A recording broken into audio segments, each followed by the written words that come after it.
So we're at a stage here where we're getting to finally take care of those notes and get this polished up. As you can see, the UV layout currently has a little bit of a hole where I moved the beak up into its own tile. And so one of the things I noticed, you can see right here, is that the UV space of the eyebrows was not correct. And that was really obvious in Substance Painter when I was working with it because the quality of those textures was not holding up the same way as the rest of the head. So there's a lot of back and forth here of exporting the file around, getting the UVs placed, figuring out where the correct version of the tiles were. I unfortunately was not super organized about that. In the Substance Painter forums, they've said that they are working on UDIMs, so it's going to make this process a lot easier. Because right now I actually had to go back and re-export the file, make sure everything was set back to 0 in the UV UDIMs, though they were all at 0 to 1 instead of spread out the same way. So I got my UVs fixed up. I exported that as my up-to-date shade publish, and now I'm going in and getting the eyebrow pieces all situated in the file that I'm going to end up sending back over to Substance Painter. One of the key portions of this was that this file does need to have all the same shader names, the shading group names specifically. And so if you're needing to go back and do these updates, it's very important to have a archive of where your files came from that are going in and out of Substance Painter, and making sure that those names and UVs are all maintained. So here you can see I just did my smooth on my model, and then we exported it over to Substance Painter. So I got my new model imported into Substance Painter, and the maps are now baked, and I'm going in here and I am turning down the rust. That was one of the main issues that I noticed when I was looking at my model and the different lighting setups, is that the rust was really, really obvious across the wings. And I knew that I wanted to go in and make sure that that was dialed down a little bit.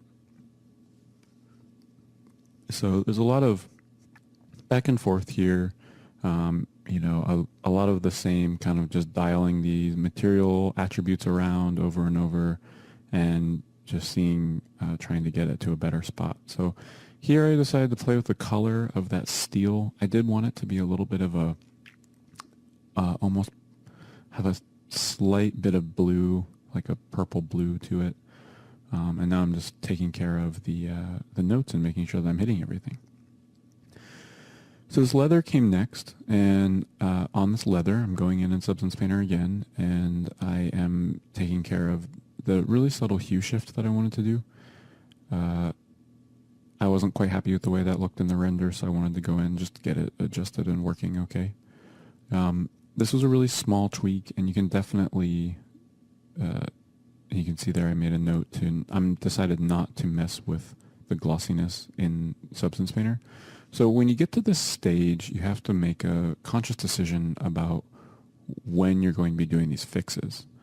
Right now I'm going to go in and work on some of the smaller details that are in Substance Painter, but some of the smaller shader tweaks, like say the leather glossiness, you can choose to do in Maya instead. But you have to remember that, if you start branching out and doing more of that look dev in Maya, if this asset is going downstream to someone, you just have to make sure you're communicating to them about where the changes were being done, and so that everybody on your team is on board. In production environments, the key to everything is just really communication. And so as long as you're communicating, then everything will work out really well.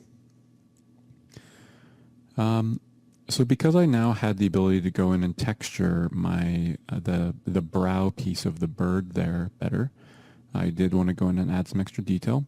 This was something I really wasn't able to do when I originally did my texturing pass because of my issue with the eyebrow UVs. And so I also noticed I wanted to add a little bit more detail around the eyes. And just generally I wanted to do another quick pass of detail on this guy. So again, right here, taking down some of the rust. And you really just have to start being just hypercritical of the work that you've done. and looking at lots of reference. You can't really see it, but I have multiple reference images on my other monitor here that are helping guide me. And, always just thinking about where you want to take your asset. And for personal work, this is also a challenge because it's, you don't really have that director going in and saying, okay, this is what it needs to look like. Cool. So in this section, I'm going in and I decided to do the numbers on the dial, the spinner of the lock, actually in Photoshop. So I kicked out the UVs from the UV snapshot and I brought them in. And I wanted to get in here and on the numbers. The reason I'm doing this in Photoshop is because I had full font control and it was very easy to get them placed because the UVs are all nice and straight. I absolutely probably could have done this in another package. I could have done this in Mari. Probably could have even done it in Substance Painter. I don't know if there's a text tool off the top of my head in Substance Painter, but it was really important for me to have this control of this stuff, so I did choose to do it in Photoshop. The only tricky part here, you can see right what I'm doing. I had to figure out the way that those numbers are going to wrap around the edge of the spinner.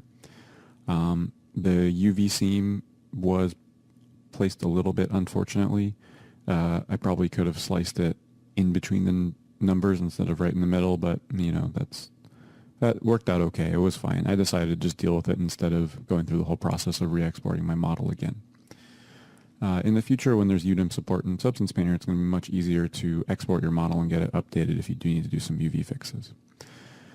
So here I'm just going in and layering some grunge over top of the numbers, and I'm creating a black and white mask that I'm going to be able to use inside of Substance Painter. I'm going to be able to import it as an image and layer a shader over top of it. Because remember, the huge power that we're gaining from using Substance Painter here is that we are able to go in and utilize blending these complex materials over top of one another. So here you can see I'm just double checking my texture, which I didn't really perfectly line up the 0. And so I needed to move that over a little bit. And then it's just a process right now of saving out that texture, overwriting it, and reloading it. And so you can see I'm slowly getting closer, nudging it back and forth. And this is, of course, the unfortunate part of Substance Painter the unfortunate part of Photoshop is that we don't have that ability to project directly over top of the model outside of something like Quixel. If I had the Quixel suite set up, I could definitely have been using something like that too, but I just kind of went old school here. Couldn't help myself. So the numbers now, I needed to make sure that the grunge actually tiled across that UV seam as well, so I had to copy it from the top and put it on the bottom and make sure all my layers are all organized and able to multiply that stuff through. A lot of this stuff just takes time, and my advice to people who don't do it all the time is just to not rush, especially, again, on personal work. Sometimes in production environments you have to rush, and that's okay. But generally, if you take your time and you think about the decisions you're making, you'll be in a good spot. All right, so now we're back in Substance, and to get this set up, I'm importing my texture, so that's under the File menu. I think it was actually right before I started talking. I imported it in real quick. It just says Import Image into Project, and it'll show up in your shelf over there in the Textures tab. So I'm actually trying to figure out what I want to layer in here. This is always, of course, the most difficult part. So I actually took a brass shader, the same old brass shader that I was using, and I went into the attributes on that shader and I just dialed it down. So here I'm connecting a mask and I'm importing the texture, and you can see right away I'm able to, even though I screwed up the orientation of the objects and they're flipped right now, they need to be rotated around, but it worked. The whole process, the whole plan worked out really well. So here, because my numbers were flipped around, I actually did bounce back over to Maya, and I did a quick test trying to mirror the numbers, and that didn't work. It actually wasn't mirrored. It was just simply rotated. So you can see now they're actually backwards instead of just upside down. So I undid all of that and brought my mask back the way it was. So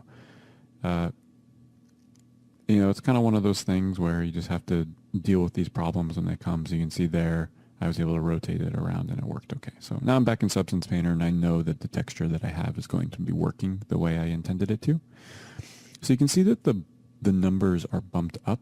So I went into the height map and I actually set it to linear dodge instead of multiply, and that made it look like that bump was going in instead of out, which is what I wanted. And so that was cool. So that worked really well for the spinner. And now I'm going in and I wanted to get the design sorted on the tail. So I need to kick out the UVs. And again, I decided to do this in Photoshop because of the way the model is set up in its default pose. And I needed to be able to see all of the pieces of the wings. I decided to go in and do this in Photoshop. So here we've got a Buddhist symbol that I liked from just the web, and I wanted to get that placed kind of like an etching in the metal or some sort of like acid treatment. And so I needed to go in, and again, this is just stuff that takes a lot of time, and I'm getting it scaled around and I'm getting it placed so that I like where it's at on these tail pieces. And it's a lot of just kind of back and forth, making sure all your pieces are set up. The other really hard part about what's happening here, and I actually have edited some of this out, I sat here and stared at this for a very long time, and I did some paint overs in Photoshop over and over again, and I completely cut that from the video because it felt kind of worthless to me. There's a little bit of the experimentation going on. Like right now I'm sitting here trying to decide what I'm doing with this texture that I found that I really like. And, you know, I'm going in and I decided instead of using a single piece that I would want to make a tiled version. So all of this stuff to me is just part of the look development process in my head.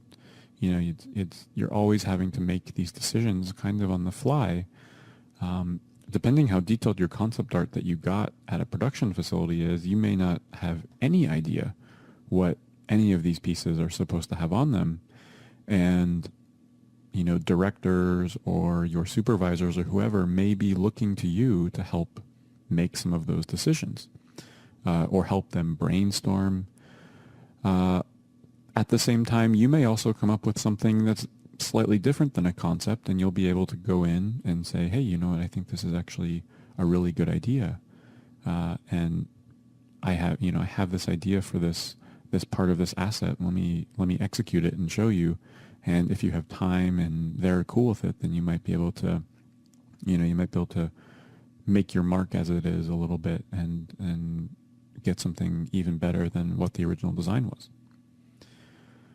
So I need to get this texture sorted because I wanted to make sure that the texture was able to stretch down in a kind of triangular shape down the wing. And so as I'm doing this, as you're watching it, I'm actively trying to figure out exactly how that's going to fit. Because I sketched up some stuff and I had some basic shapes in mind, but I decided to actually figure out exactly what I was going to be doing in Photoshop.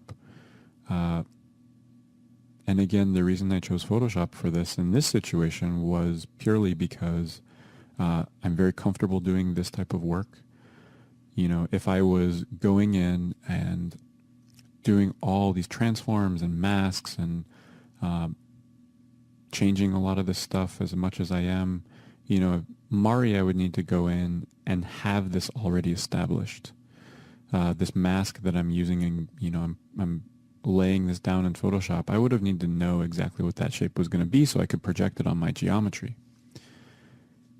Doing this in 2D in Photoshop really gives me a lot more options, I feel, personally. And if you're a Mari expert and you're watching this, and you may feel differently, and you may be able to use Mari in more of a creative way and go in and, you know, actually have full control over it, and you'll be able to do this stuff more in Mari. The main point here, I'm babbling on while I'm figuring all these etchings out, is that there's never really, well, not never, but a lot of the time, there's not a right or wrong with what software you choose to use to make your art. A lot of people love modeling in Modo, and we bring the models in from Modo into Maya for rendering, and that's totally fine too. there's a lot of people using Substance Painter now, and there's an equal number of people using the Quixel toolset in Photoshop, and they both have strengths and weaknesses. And to me, as a look dev artist, it's your responsibility to understand the strengths and weaknesses and know which tool to pick so that you are working efficiently. And working efficiently is important in the production settings, and I feel in your personal work at home, the most important thing is getting the result that you wanted. So that's really how I feel on that topic. And so going in and, doing this type of thing and saving it out will happen slowly. So that did take, that took me about 30 or 40 minutes to figure all of that out. Okay, so I imported that texture over in Substance Painter, and now I need to figure out what I'm going to be doing for the shader. So you can see I'm actually creating a fill layer in Substance Painter, and I'm making it an aluminum shader, and that aluminum shader I'm actually going to screen over top of my original steel shader. And so I was able to create a fill adjustment on my mask for that layer, and you can see immediately I get something totally amazing. And this is really the kind of stuff that is so hard to get if you were doing this in a shader. It would take many textures, or you'd be doing a blend material. Having the rust and the steel and this engraving, all of that is built into one single shader thanks to Substance Painter, is a really, truly amazing thing that's really only been possible in the last few years here in CG. So I decided to adjust the tiling on the steel as well. I noticed there were some weird scratches that were kind of perfectly lining up from the different pieces of the tail, and I didn't really like that. So that was what I was adjusting there. So you can see I went in and I turned down the height, and I adjusted the glossiness as well, so it caught this really nice glimmer in the light. So now I needed to do the same thing on the wings, and on the wings I need to, you can start noticing a pretty common theme in the process here. It's, with this kind of stuff, I'm exporting the UVs, sending them over to Photoshop, and then I'm able to go in and start laying in all of the designs in Photoshop. So I skipped ahead so that you wouldn't have to watch me painstakingly transforming the same design around, but you can see I just grabbed the same portion of that design and copy and pasted it around over top of the UVs. And now you can see this process again where I export out that image. And in this case, I was able to just copy that shader directly from the tail, paste it on the wings, and just simply replace the mask for my wing engravings, etchings, whatever you want to call them. And again, just the power of Substance Painter here is showing so nice, because it's just, I'm able to copy that shader, paste it on a completely different object with a different UV set, and get all of the same stuff just simply by changing one mask. And I could absolutely get a similar thing by using blend shaders in V-Ray and setting up a very complex shader network, but having this exist in real time in your paint package in this manner is just mind-blowing to me. I've done look dev for many years now, and seeing this stuff, and it's just completely changed the way I work. So cool. So now I'm baking out the new version of my textures, and I'm going to get this plugged in over on the Maya side. So this little section here, now that we're back in Maya, you can see I've got File Texture Manager open, and I need to change the incoming folder where these textures are coming from. And this File Texture Manager script is free from Creative Crash. I believe I mentioned it already in this series. And it also has the ability to find and replace a string in your file texture. So I was able to change the folder to version 5 and then search for version 4 in the file name and rename that version 4 to 5, which is amazing. So I've got my file published out, and now we'll go ahead and do some tests on the lighting side. All right, so we're back in Maya, and I'm just going to, I've already got my latest version referenced into our look dev scene here, and I'm just going to do some quick test renders and see how this thing looks. So far, so good. missing my smooth. I need to recreate that real quick. So I'm just going to select my entire bird. And I'm going to say create V-Ray. I accidentally just deleted this. That's why I'm having to redo it. But that's okay. We'll just apply single V-Ray displacement node. And we'll go ahead on that displacement node and we'll just add a subdivision modifier. So that should be pretty good. And we can go in here, make sure our RT is subdividing, which it is. Cool. So now we can go ahead and IPR that. Nice. So that's looking pretty cool. And oops, don't want to move that camera. I just want to go in here. And let's just go ahead and move my asset around real quick. I just want to see how those tail feathers are looking. That was the big change here. Yeah, pretty cool. So they'll catch really nice highlight. You can see that beautiful engraving that we did. Yeah, that's pretty sweet. So that's really just the immense power of Substance Painter, and you can see how I was able to combine Photoshop. I actually didn't need to do Mari at all. I was able to just do what I needed to do in Photoshop instead. If I was doing any sort of hardcore painting, I still potentially would have had to jump into Mari. But generally speaking, a lot of the time I'm really just using Mari to paint my masks and bring them into Photoshop, kind of like you saw at the end for this detailing stage of this asset. Going in Substance Painter and lining up those textures for projection would have been much clumsier with the way their projection currently works. There's a new version on the horizon though, so hopefully that's all going to get better. And it should also be worth mentioning just how powerful Mari's projection is. And so, I'm always trying to find what's the path of least resistance. And I don't try and get too hung up on specific software and what's going to be right at that, exact time, because it's always changing and we're always needing to find different ways to do different things. So let's get in here and do a quick test render of these numbers. And so they're in there. You can see them in there. I probably am going to want to potentially darken them down a little bit. They're feeling kind of hard to read. So, but anyways, for now, I'm feeling pretty happy about this, and I'm going to go ahead and move forward with it because it's pretty cool. So we're just going to call this good enough for right now, where we're currently at with this. There's always going to be so much room for improvement on everything that you do. And so, it's always a good idea to keep in the back of your mind what you want to do to certain assets, so you always, I think that's a really good exercise to just really ask yourself, what do you want to change about something? What do you want, what can make something better?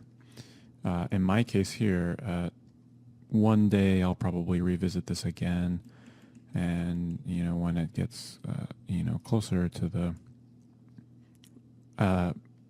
actually knowing the story of my film and having it fully locked down, I'm going to go back and revisit some of the engravings on this bird.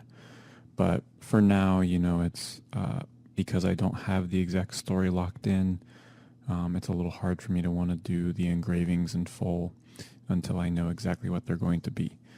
I kind of have something blocked out. Like I had a feeling I wanted a little ship sailing on the waves, but until I have that all fully figured out, I'm going to leave that off for now. But, getting this asset to about 95% is pretty awesome. And then I can always go back and think about that stuff when I have the story finally figured out. I had a note to fix the glossiness on the leather, but I actually really like how that's looking in the cave, and I feel like it's looking pretty cool in some of these other environments. So, I made that note, and I'm actually going to not go back to that right now either, and I'm just going to get my scene set up because this guy's come a long way and feeling pretty good about it. So I hope that this has been a very valuable lesson for all of you watching in the look dev phase.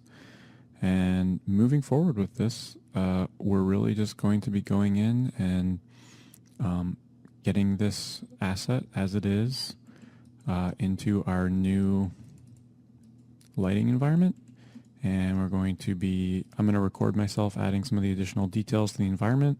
And then I'm just going to get that rendered out, and you'll get to see the posed bird and all of that coming up as well. So I actually really am very happy with the way this turned out. The subtlety in the engraving, it's pretty cool. That'll just, in little bits of animation, you'll catch that there's this, it almost feels like he did some sort of like acid treatment or something on the metal to just kind of tarnish it. So yeah, pretty cool stuff. And so yeah, that's going to be it for our bird. So in the folder structure, I've got my bird published saved out as version 4. And so I'm going to be able to go into my cave lighting file and get that loaded up.